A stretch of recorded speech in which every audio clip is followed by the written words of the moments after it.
জামিন পেলেন ২৫০ সাবেক বিডিআর জওয়ান।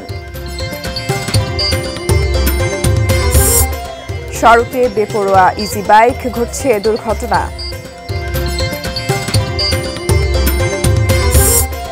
$৩.৫ কোটি টাকার তেল ডাকাতি, ধরা নৌ পুলিশের হাতে। সীমান্তে চলমান উত্তেজনায় চাঁপাইনবাবগঞ্জের চৌকা সীমান্তে ফসলের ক্ষতি।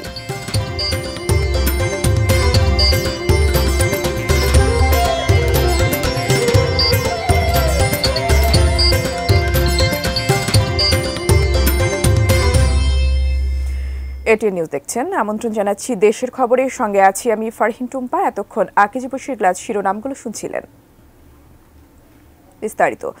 পিলখানা ট্র্যাজেডি ঘটনায় বিস্ফোরক আইনে করা মামলায় প্রায় ২৫০ জন বিডিআরের সাবেক সদস্যকে জামিন দিয়েছেন আদালত।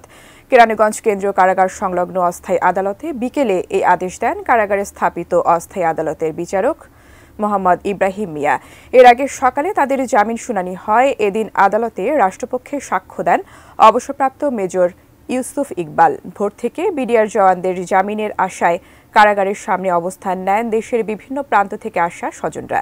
বিডিআর হত্যাকাণ্ডের পর দীর্ঘ ১৬ বছর ধরে হত্যা ও বিস্ফোরক আইনে করা মামলায় কারাভোগ করছেন এসব আসামিরা। হত্যা মামলায় খালাস পেয়েও বিস্ফোরক মামলা স্বাক্ষর গ্রহণ পর্যায়ে থাকায় বন্দী আছেন অভিযুক্ত বিডিআর সদস্যরা।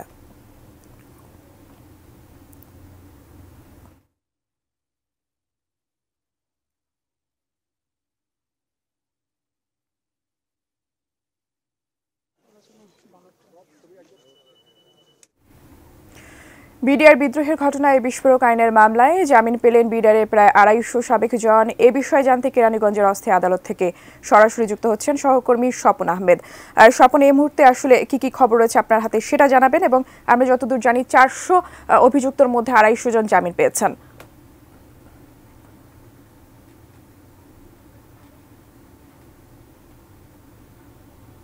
ধন্যবাদ। আসলে কিছুক্ষণ আগেই আদালত যে আদেশটি দিয়েছে, অর্থাৎ ২৫০ জন এই যে বিডিআর তৎকালীন বিডিআর সদস্য যারা ছিলেন, অর্থাৎ হত্যাকাণ্ডের সাথে যারা আসামি ছিলেন, তাদেরকে জামিনের আদেশ দিয়েছেন। আমি বেশি কথা আসলে বলতে চাই না। আমি এখানে তাদের স্বজনরা অপেক্ষামান অবস্থায় ছিলেন, তাদের মুখ থেকে আমি এই যে ১৬ বছর পর তারা জামিন পেলেন এই বিষয়ে আপনার কাছ থেকে সামান্য একটু জানতে চাই, সংক্ষিপ্ত আকারে যদি আপনাদের। ধন্যবাদ প্রিয় সাংবাদিক ভাইয়েরা, আপনাদের মাধ্যমে আজকে আমরা জানাতে চাই, আমি মোহাম্মদ ফজল আলম, বিডিআর কল্যাণ পরিষদ সভাপতি।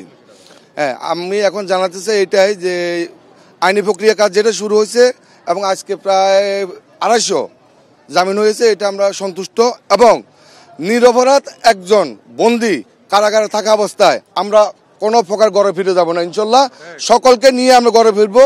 এবং আরো একটা জিনিস আপনাদেরকে জানাই, পিলখানার ভিতরে এবং বাইরে একটা কালো আইন তৈরি করে বিশেষ আদালত গঠন করে ১৮,৫১৯ জন বিডিআর সদস্যকে চাকরিচ্যুত করেছেন। আচ্ছা, ধন্যবাদ। আমি যেমনটি শুনলেন, আসলে এই ঘটনার সঙ্গে এর আগে থেকেই তারা কিন্তু বলছিলেন যে তাদের আসলে মিথ্যা মামলায় ফাঁসানো হয়েছে, পাশাপাশি তারা বিভিন্ন ধরনের কথাও তারা বলছিলেন। আমরা এখানে একজন আত্মীয় রয়েছেন, তার সাথে একটু কথা বলতে চাই। আপু, আপনার সঙ্গে একটু কথা বলতে চাই।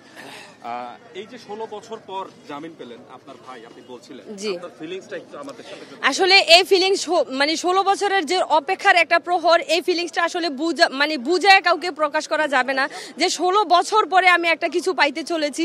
আমার ভাইকে আমি ১৬ বছর ধরতে পারি না, ছুঁইতে পারি না। আমার ভাই এই যে বাহিরের যে আলোর জগৎ, এটা দেখতে পায় না। এটা আমি ভাষায় প্রকাশ করতে পারবো না ভাই। আল্লাহর কাছে লাখো কোটি শুকরিয়া যে এই অপেক্ষার পর যে এই প্রহর হয়েছে, এটা আল্লাহর কাছে লাখ লাখ শুকরিয়া। যেমনটি শুনলেন, আমরা আরো একজন আত্মীয়র কাছে যেতে চাই, যার বাবা এই ১৬ বছরে এখানে কারাবন্দী ছিলেন এবং জামিন পাওয়ার পরে তার বক্তব্যটা একটু শুনতে। আলহামদুলিল্লাহ, আমরা অনেক খুশি। আমরা নিরপরাধ মানুষের মুক্তি চেয়েছিলাম। আমরা চাইনি কোনো অপরাধী বেরোয় আসুক। নিরপরাধ যারা ছিল তারা অবশ্যই মুক্তি পাচ্ছে, এবং আরও যারা নিরপরাধ আছে আমি চাই তারা যেন অবশ্যই দ্রুততম সময়ের মধ্যে তাদের মুক্তি হোক। তাদের জন্য আমাদের অনেক কিছু করণীয় আছে। ১৬ বছর জীবন থেকে চলে যাওয়া মানে আসলে জীবনের একটা অনেক বড় অংশ চলে যাওয়া। আমাদের জীবনের ১৬ বছর, বাবার জীবনের ১৬ বছর, তার পরিবারের, আমার মায়ের জীবনের ১৬ বছর, আমার ভাইয়ের জীবনের ১৬ বছর। প্রত্যেকটা মানুষের আলাদা আলাদা কাহিনী আছে। ১৬ বছরের কাহিনী সবার আলাদা, সবার জন্য আলাদা আলাদা কাহিনী। এই কাহিনী এক একজন এক একভাবে বর্ণনা করতে পারবে। আমার বাবার জেলের 16 বছর যদি বলি, মানে সেটা মর্মান্তিক, সেটা মানে অনেক কষ্টের। আশা করি অবশ্যই দ্রুততম সময়ের মধ্যে এটা সমাধান হবে।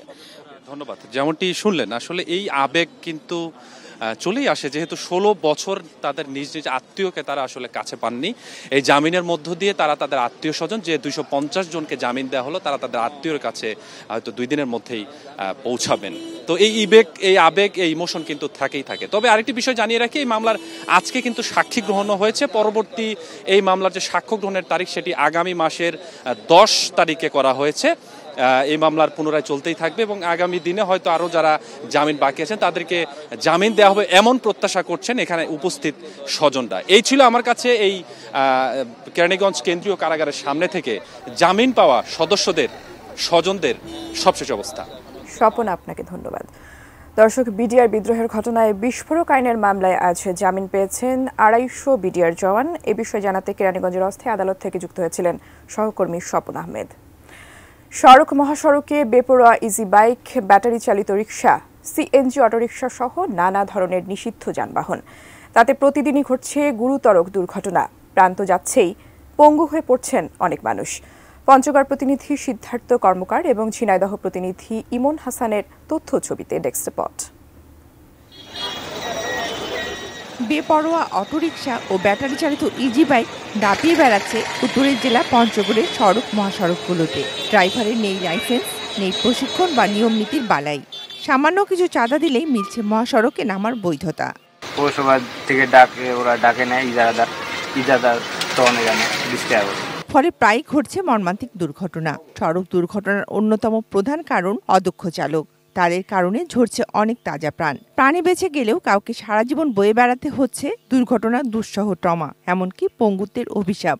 আর এই যে হাতটা মেরুদণ্ডটা, হাতটা ছুটে গেছে, ছুটে যাওয়ার পরে ছাল চুল গেছে, বিভিন্ন প্রকারে গেছিল। এখন শুইতে পারি না, মানে চিতরভাবে শুতে থাকতে লাগে। চিকিৎসা করছি, যতটুকু সামর্থ্য ছিল ততটুকু চিকিৎসা করছি, কিন্তু এখন যে ডাক্তারের কাছে আমরা যাব, আমাদের কাছে টাকা নাই। একই চিত্র ঝিনাইদহ জেলা শহরেরও। পৌরসভার তথ্য মতে শহরে অবৈধ ইজি বাইকের সংখ্যা প্রায় 8000। 3 চাকার এ বাহনের বেপরোয়া চলাচলের কারণে প্রায় ঘটছে দুর্ঘটনা, যেখানে সেখানে যাত্রী ওঠানামা ও পার্কিংও ভোগান্তি শহরবাসীর। ইজি বাইক উল্টো দিক থেকে তার বাম সাইড থেকে আসছে, ইউটার্ন নিয়ে আমাদের মোটরসাইকেলের সামনে। এই সময় এত কাছে ছিল যে আমাদের কিছু করার ছিল না, সরাসরি সংঘর্ষটা হয়। এখানে বিভিন্ন জায়গার গাড়ি আসে এই জায়গায় মানে জমা হয়। এগুলো তো দোকানের সামনে এসে দাঁড়িয়ে থাকলে যাত্রী অসুবিধা হয় আমাদের। ইজি বাইকের দৌরাত্ম্য থেকে পরিত্রাণ পেতে জেলা ট্রাফিক বিভাগ ও পৌর মেয়র নানা কর্মসূচি হাতে নিলেও তা আলোর মুখ দেখেনি। ফলে কমছে না দুর্ঘটনা। এটা শৃঙ্খলা ফেরানোর একটাই মাত্র উপায় আছে, সেটা হচ্ছে 2500 ইজি বাইকের লাইসেন্স দেওয়ার পরে সেইটাকে একটা নির্দিষ্ট হয়তো একটা কালার, সেই লাল রং, লাল হোক অথবা হলুদ হোক। Shakir Aziz, desk report, ATN news. আমিও তো টাকা রাখি, কিন্তু আবার উঠেই খাই ফেলাই। তারপর ভিডিও দেখে একটা সেভিংস অ্যাকাউন্ট করে ফেললাম। বিকাশের মাধ্যমেই আমি টাকাটা ব্যাংকে জমাচ্ছি। অপচয় না করে আমরা যা রুজি রোজগার করি, এটাকে আমাদের আসলে সঞ্চয় করা প্রয়োজন। বিকাশ অ্যাপে ডিপিএস, টাকা জমায় সারা দেশ। অস্ত্রের মুখে জিম্মি করে জাহাজ থেকে 3.5 কোটি টাকার তেল ডাকাতির চেষ্টা। 8 দিন বিভিন্ন নৌপথ ঘুরে অবশেষে ডাকাত দল ধরা পড়ে নৌ পুলিশের হাতে। বাকিটা জানাচ্ছেন সাব্বির আহমেদ। নদীপথে নারায়ণগঞ্জে জাহাজ বোঝাই 360 মেট্রিক টন ফার্নেস অয়েল। গন্তব্য গাজীপুরের কড্ডা পাওয়ার প্ল্যান্ট। কিন্তু জাহাজটি শীতলক্ষায় মুন্সিগঞ্জের মোক্তারপুর এলাকায় পৌঁছলে ডাকাত দলের কবলে পড়ে। তারা জাহাজের গতিপথ পরিবর্তন করে অন্য একটি জাহাজে তেল নিয়ে চলে যায়। এই তেলের বাজার মূল্য 3.5 কোটি টাকারও বেশি। তারপর 8 দিন বিভিন্ন জায়গায় ঘুরে চলে ডাকাতি করা তেল বিক্রির চেষ্টা। 8 দিন বিভিন্ন নৌপথ ঘোরার পর হাতে নাতে 8 ডাকাতকে গ্রেপ্তার করে নৌ পুলিশ। মুন্সিগঞ্জ থেকে এই ডাকাতিটা করার পরে টাঙ্গাইল এবং সিরাজগঞ্জের যে যমুনা নদীর পাড় থেকে এই বাল্কেটটি উদ্ধার করা হয়েছে। 1 নম্বর আসামি ইসলামের বিরুদ্ধে 4টি মামলা আছে, তপিউর বিরুদ্ধে 2টি মামলা আছে, অনেকের বিরুদ্ধে 4টি মামলা আছে, রানার বিরুদ্ধে 2টি মামলা আছে। গ্রেপ্তারকৃতরা সবাই আন্তঃজেলা ডাকাত দলের সদস্য। তাদের বেশিরভাগের নামেই রয়েছে একাধিক মামলা। গ্রেপ্তারের সময় ডাকাতির তেল বোঝাই একটি বাল্কহেড ও দেশীয় অস্ত্র উদ্ধার করা হয়েছে। কেউ যদি এগুলা না কিনে এই সমস্ত অবৈধ মালামাল, তাহলে কিন্তু বিক্রিও সুযোগ থাকবে না। সুতরাং তারা কিন্তু আমাদের এখন মূল টার্গেটের একটা পার্ট। তো এই জন্য আমরা ডিসক্লোজ করছি না, আমরা কয়েকটা পার্টির নাম পেয়েছি। ইনশাল্লাহ এই মামলায় যারা অন্তর্ভুক্ত হবে এবং তার বিরুদ্ধে ব্যবস্থা হবে। নৌপুলিশ বলছে রাজনৈতিক পট পরিবর্তনের সুযোগ নিয়ে মাথাচাড়া দিতে চাইছে এসব ডাকাতরা। নৌপথে অপরাধ নির্মূলে তাদের অভিযান ও টহল জোরদার করা হয়েছে। Sabbir Ahmed, ATN news, Dhaka. চাঁপাইনবাবগঞ্জের চৌকা সীমান্তে চলমান উত্তেজনার কারণে নষ্ট হচ্ছে ফসলের ক্ষেত। অনেক জমিতে অর্ধেকের বেশি ফসল নষ্ট হয়ে গেছে বলে অভিযোগ কৃষকের। ক্ষতিগ্রস্ত কৃষকদের তালিকা করে প্রয়োজনীয় ব্যবস্থা নেওয়ার আশ্বাস কৃষি অফিসের। চাঁপাইনবাবগঞ্জ প্রতিনিধি মোহাম্মদ নাদিম হোসেনের পাঠানো তথ্য ছবিতে ডেস্ক রিপোর্ট। চাঁপাইনবাবগঞ্জের শিবগঞ্জ উপজেলার চৌকা সীমান্তে 500 হেক্টরের বেশি জমিতে চাষ করেন বাংলাদেশিরা। আগে কোনো ঝামেলা ছাড়াই ফসল তুলতে পারলেও এবার কৃষকরা পড়েছেন বেকায়দায়। চৌকা সীমান্তে উত্তেজনা ঘিরে বারবার ক্ষতিগ্রস্ত হচ্ছেন কৃষক। সীমান্তে উত্তেজনা হলেই বেড়ে যায় মানুষের সমাগম, আর এতেই নষ্ট হচ্ছে ক্ষেতের ফসল। সম্প্রতি সীমান্তে উত্তেজনার কারণে আব্দুস সামাদের 3.25 বিঘা জমির পেঁয়াজ ক্ষতিগ্রস্ত হয়েছে। তার মতো অনেকেরই গম, সরিষা, পেঁয়াজ, টমেটো নষ্ট হয়েছে।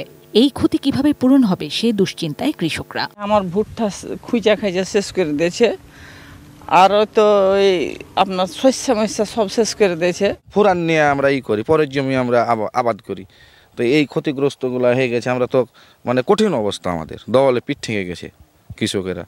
আমরা এখন যে কি করব কিছু বুঝতে পারছি না। আমি তো লোনের টাকা দিয়ে এই পেঁয়াজ বীজ কিনেছিলাম, 1 লাখ টাকার ওপরে আমাকে পেঁয়াজের বীজই লেগেছে। আমার চাষ আছে, সার আছে, কীটনাশক আছে, আমি খুবই ক্ষতিগ্রস্ত। এইগুলার ক্ষতিপূরণ যদি সরকার দেয় তাহলে আমি নিব।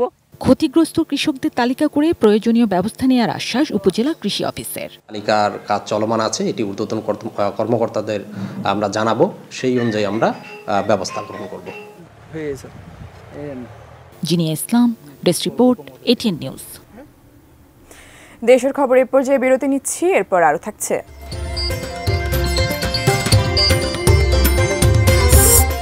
ঠাকুরগাঁওয়ে কাজে আসছে না কোটি টাকার স্লুইস গেট। সাতক্ষীরায় 1.5 কোটি টাকার মাদক ধ্বংস।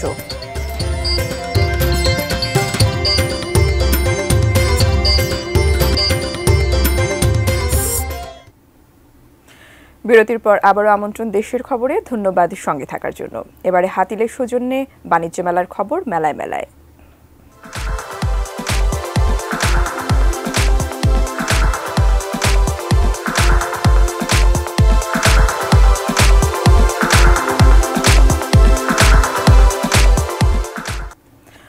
কর্মদিবসীয় বাণিজ্য মেলায় ভিড়। কিছুক্ষণ আগে সেখানকার সার্বিক পরিস্থিতির খবর জানিয়েছেন সহকর্মী ওয়ালিউল সাকিব।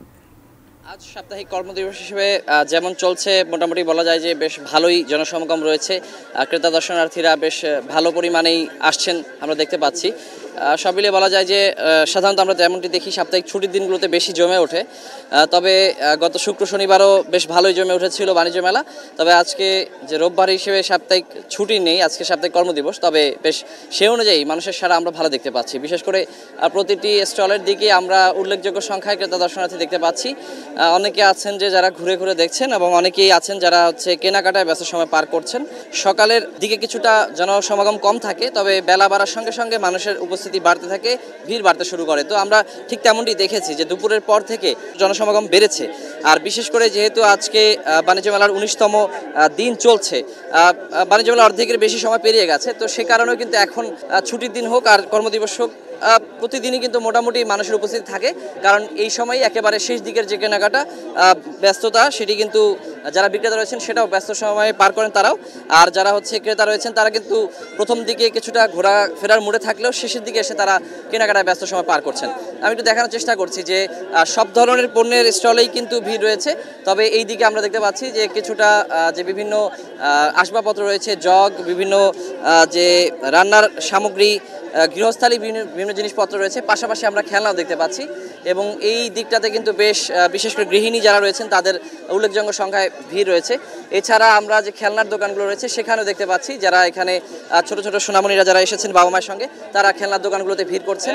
তো এই দিকটাতে আমরা দেখতে পাচ্ছি যে যারা বিক্রেতা রয়েছেন তারা বেশ ব্যস্ত সময় পার করছেন। সব মিলে বলা যায় যে এই যে 19তম দিনের যে আজকের যেমন চলছে বাণিজ্য মেলা সব মিলিয়ে বেশ ভালো চলছে এবং আমি বলতে পারি যে সন্ধ্যা হওয়ার সঙ্গে সঙ্গে আমরা বলতে পারবো যে আরও লোকের ভিড় হবে। তো যেমনটি বলছিলাম যে আসলে কর্মদিবস হোক আর সাপ্তাহিক ছুটির দিন হোক, এখন কিন্তু মোটামুটি মানুষের সমাগম থাকবেই। সব মিলে বলা যায় যে বেশ ভালোই বেচাকেনা চলছে বাণিজ্য মেলায়। এই ছিল আমার কাছে বাণিজ্য মেলা থেকে সার্বিক পরিস্থিতি।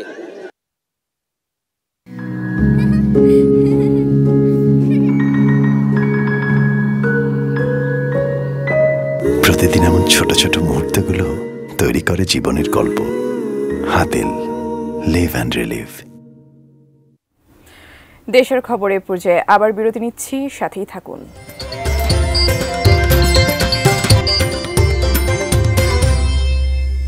বিরতির পর আবারও আমন্ত্রণ দেশের খবরে। ধন্যবাদ সঙ্গে থাকার জন্য। সাতক্ষীরায় জব্দ হওয়া 1,57,00,000 টাকার বিভিন্ন ধরনের মাদক ধ্বংস করেছে বর্ডার গার্ড বাংলাদেশ বিজিবি। সকালে বিজিবি 33 ব্যাটালিয়ন সদর দপ্তরে এসব মাদক ধ্বংস করা হয়। বিজিবি 33 ব্যাটালিয়নের অধিনায়ক লেফটেন্যান্ট কর্নেল মোহাম্মদ আশরাফুল হক জানান, 2023 সালের 15 ফেব্রুয়ারি থেকে গত 31 ডিসেম্বর পর্যন্ত এসব মাদক জব্দ করা হয়।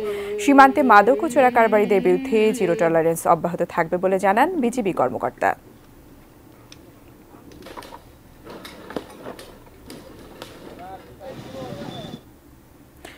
এই ছিল দেশের খবরের সঙ্গে থাকার জন্য ধন্যবাদ সবাইকে।